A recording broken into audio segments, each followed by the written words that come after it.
నేను బైబిల్ గురించి బుక్స్ రాశాను. ఈ పుస్తకాలు రాసిన తర్వాత శివప్రసాద్కు బైబిల్ మీద ఏం అధికారం ఉంది అని అడుగుతున్నారు. ఇండియాలో ఉన్న వాళ్ళకి ఏం అధికారం ఉంది బైబిల్ మీద? నువ్వు బైబిల్ రాసావా? లేకపోతే బైబిల్లో ఉన్న జోర్డాన్లో పుట్టావా? జోర్డాన్ నదిలో నువ్వు స్నానం చేసావా? అరే నువ్వు కృష్ణానదిలో నీళ్లు తాగుతున్నావు, నువ్వు తింటున్న బియ్యం ఇక్కడిది, నువ్వు పీల్చే గాలి ఇక్కడిది. నువ్వేమో జెరూసలేంలో పుట్టినట్లు భ్రమిస్తూ అందరినీ గబగబగబ మతం మార్చేస్తున్నావు. ఇది దుర్మార్గం అవునా కాదా? భారతదేశంలో నువ్వు పుట్టినప్పుడు భారతమాతకు జై అనవలసిందే. ఇప్పుడు ఒక అమెరికన్ పౌరుడు ఉన్నాడు, వాడు అమెరికన్ జెండాకు నిప్పు పెడతాడా? వెళ్ళి అడగండి, నేను డైరెక్ట్గా అడుగుతున్నాను.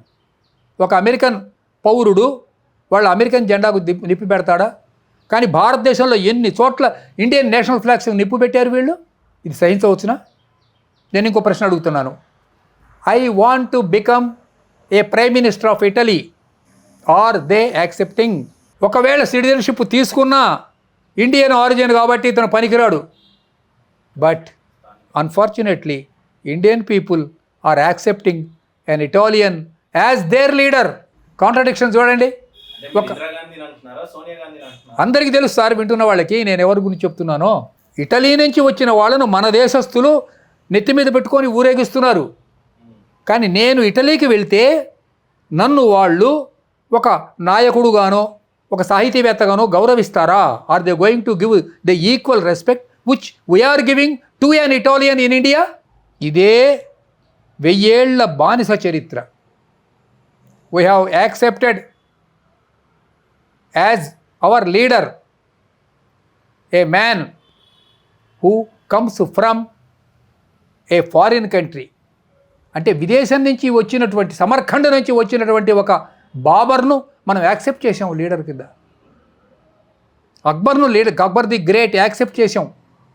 వీళ్ళందరూ పోయినారు, ఇక్కడ ఉన్న వాళ్ళందరూ పోయారు, మట్టి కొట్టుకుపోయారు. రాణా ప్రతాప్ పేరు లేదు, శివాజీ పేరు లేదు హిస్టరీలో. Hour real hero is Shivaji. కానీ శివాజీ చిట్టు ఎలుక అని రాశారు, కొండ ఎలుక అని రాశారు. ఏ గెరిల్లా వార్ఫేర్. మీకు ప్రశ్న వేస్తాను నేను.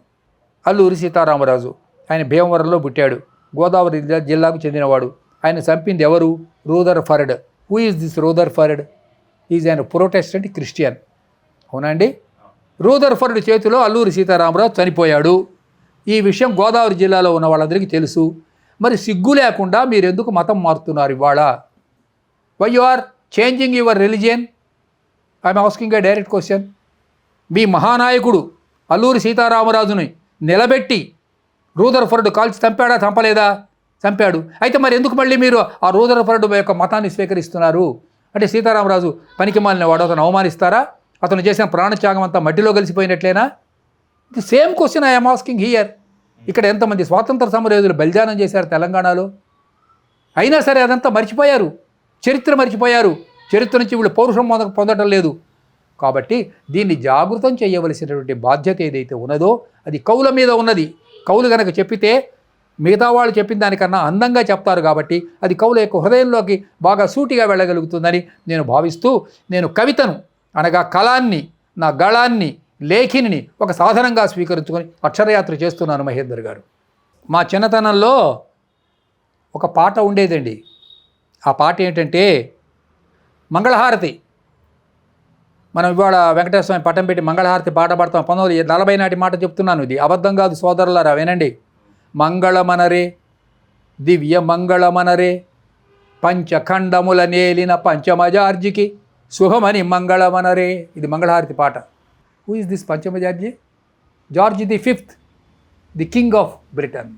ఆయనకి ఇక్కడ కూర్చొని మన ఇంట్లో ఆడవాళ్ళు మంగళమనరే శుభమంగళమనరే అని మంగళహారతి పాట రాశారు సార్. విక్టోరియా రాణి పేరు మీతో ఇక్కడ జయంతి ఉత్సవాలు చేసేవాళ్ళు గడప గడపకి. విక్టోరియా రాణి పేరుతో గడప గడపకు ఉత్సవాలు. జార్జి రాజేంద్ర వైభవ నిర్జితేంద్ర అంటే వైభవంలో నువ్వు దేవేంద్రుడి కంటే గొప్పవాడు. ఓ జార్జి చక్రవర్తి నీకు పాదాభివందనము అని పద్యాలు రాశారు తిరుపతి వెంకట కవులు. ఎంత గొప్పవాళ్ళు తిరుపతి వెంకట కవులు. అలాంటప్పుడు ఇటలీ నుంచి వచ్చినటువంటి ఒక వనితను మన వాళ్ళు తమ నాయకురాలిగా నాటి నుంచి నేటి వరకు ఆరాధిస్తున్నారు. అంటే ఇది ఒక బానిస జాతి. This is a nation of slaves. Accept this reality. This is a nation of slaves. అందులో ఇది వాస్తవమా కాదా చెప్పండి. నేను మళ్ళీ అడుగుతున్నాను. నేను బ్రిటన్ వెళ్తా, నేను బ్రిటన్ వెళ్తే బ్రిటన్ వాళ్ళు నన్ను వాళ్ళ దేశానికి ప్రైమ్ మినిస్టర్గా యాక్సెప్ట్ చేస్తారా? చెయ్యరు. వాళ్ళ దేశం బ్రిటన్కి వెళ్తే నన్ను బ్రిటన్కి యాక్సెప్ట్ చేస్తారండి ప్రైమ్ మినిస్టర్గా? పోనీ నేను పాకిస్తాన్ వెళ్తాను అనుకోండి, ఇక్కడ బాజ్వాన్ ఒకడు ఉన్నాడు, మిలిటరీ రూలరు. ఆ మిలిటరీ రూలరు నన్ను వాళ్ళ దేశానికి ప్రైమ్ మినిస్టర్గా ఒప్పుకుంటాడా? పాకిస్తాన్ మిలిటరీ రూలరు ఒప్పుకోడు కదా. పోనీ బంగ్లాదేశ్ వెళ్తాను, షేక్ హసీనా నన్ను ఒప్పుకుంటుందా? అక్కడ వాళ్ళ దేశంలో ఒక లీడర్ కింద ఒప్పుకుంటుందా? పోనీ బర్మా వెళ్తాను, ఒప్పుకుంటారా? సౌదీ అరేబియా వెళ్తాను, అక్కడ రాజుగారు నన్ను ప్రైమ్ మినిస్టర్ చేయడానికి ఒప్పుకుంటాడా? అదే కర్మ ఇందాక నుంచి నేను చెప్తోంది. మళ్ళీ మళ్ళీ మళ్ళీ అదే పాయింట్ చెప్తున్నాను. వీళ్ళు స్లేవ్స్ అని ఒప్పుకుంటున్నాను నేను. Our Indians are slaves. వీళ్ళకి బానిస బుద్ధులు బాగా రక్తంలో జీర్ణించుకొని పోయినాయి. స్వాతంత్రం వచ్చిన తర్వాత కూడా బాంచన్ దొర నీ కాళ్ళు మొక్కుతా, బాంచన్ దొరసాని నీ కాళ్ళకు మొక్కుతా, ఇవే బుద్ధులు. దీని నుంచి బయటపడటం కోసం మీ సిగ్నేచర్ ఛానల్ లాంటి వాళ్ళు ఒకళ్ళు అయితే సరిపోరు. ఒక 100 మందిని వీళ్ళందరినీ జాగృతం చేసి నిద్రలేవరా బాబు అని వెన్నెముక తట్టి తట్టి తట్టి చెప్తే వీళ్ళకేమన్నా కాస్త జ్ఞానం వస్తుంది. మహేందర్ గారు